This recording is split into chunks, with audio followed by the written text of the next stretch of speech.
hopefully you can see there's a lot of like interaction it's not led by the sort of professional artists or anything. It's everybody has the chance to lead as much as anyone else.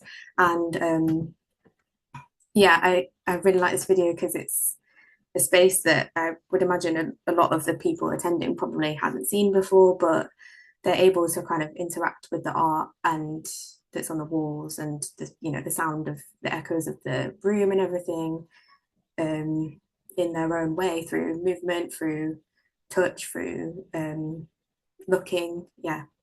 Can't seem to move my slide along, sorry. Just so I've got another quote from a family carer that says, it's one of the few places where I believe she feels at home. There are no barriers. She is part of a group where I don't have to be an interface. Ambient Jam is one of the few places where I feel I can let go. She can be, oh, sorry, she can be herself. Though she still needs support, the relationship with her ambient jam peers is sort of equal. It's such a nice feeling for the person to be just themselves, not someone always needing care or supervision. So a bit about us as an organisation. So we are, as I said, we're working with Entelechy Arts and the Ambient Jam to research the ways that people with PMLD can connect with policyholders and be involved in making decisions that affect them. I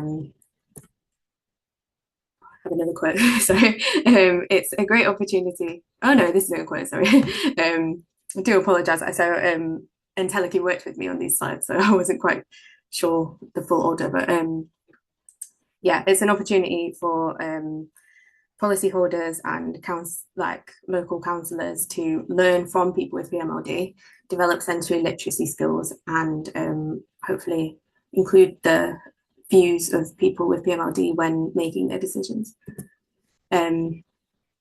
So we are an organisation that promotes the rights of people with learning disabilities.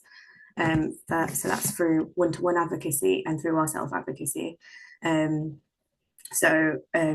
We work with a team of reps who are elected to represent people with learning disabilities in Lewisham, who have learning disabilities themselves, and they they work with decision makers locally and nationally and get involved in campaigns to promote the rights of people with learning disabilities. And the self-advocacy movement is over 50 years old, which I'm sure a lot of you know. But I guess historically, it hasn't included the voices so much of people with profound and multiple learning disabilities. And that's not to say that they haven't been involved in that people who are involved in the self-advocacy movement don't care about people with PMLD, but historically it has been more people with learning disabilities who are more independent and who are verbal, speaking for people with PMLD and more severe learning disabilities. So it's not that they've been completely left out and left behind, but it's not always been the case that they are representing themselves in that movement.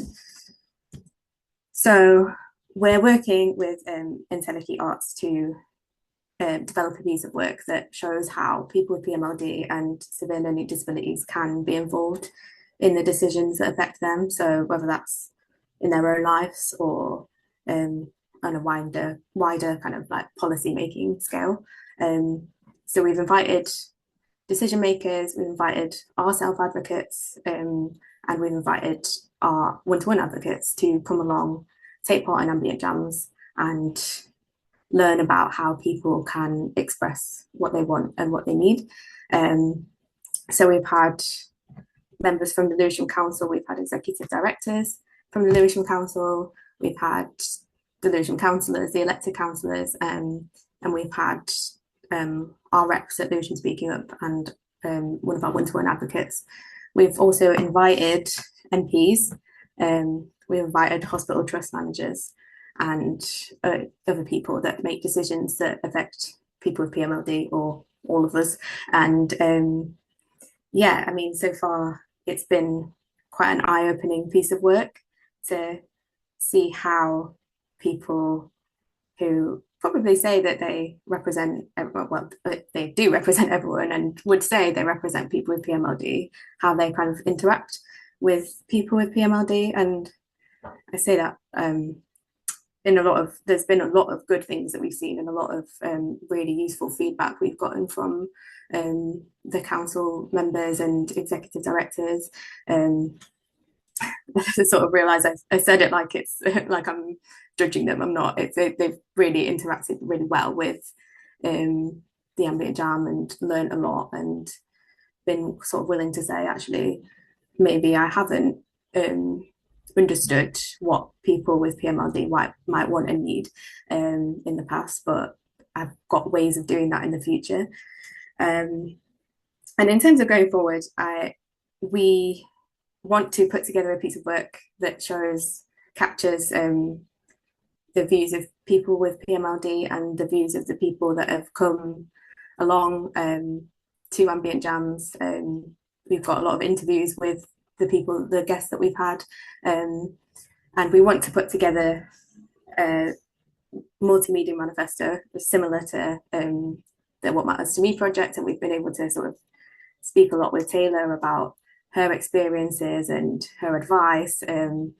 But the great thing is we don't really know what it's going to look like, because I guess we're very lucky. We've got a lot of flexibility and we've got a lot of time to let things kind of progress organically. We don't have maybe a set time scale or anything, which I think is really exciting. I think it's quite rare that you get that, but yeah, we're very lucky in that sense. So watch this space, I guess, because we'll hopefully be able to share with you our work when the time comes. And yeah, so yeah, a big thank you to Taylor for all of your advice throughout the project, and thank you for having me here and letting me share this work. And it's been really, really exciting to see the work that's been going on with What Matters to Me and wider.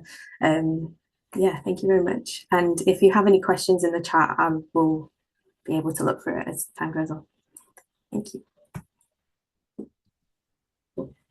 Thank you so much, Ellie. I could see from all the comments in the chat how much everyone appreciated you sharing that. And it feels like a real theme, doesn't it, in the work we've done and in the work you're doing in Lewisham Speaking Up, about the kind of potential for the arts, music, creativity, those sensory experiences like the hydrotherapy to really drive forward the sort of engagement that we want. It's one of the parts of it that's felt like really key to making that a success. So it's brilliant to see what Lewisham Speaking Up are doing with Entelechy Arts and the ambient jams being that space where people can connect. And I think, like us, it's that power of getting the people you want to influence in the room to engage with people who they wouldn't normally engage with.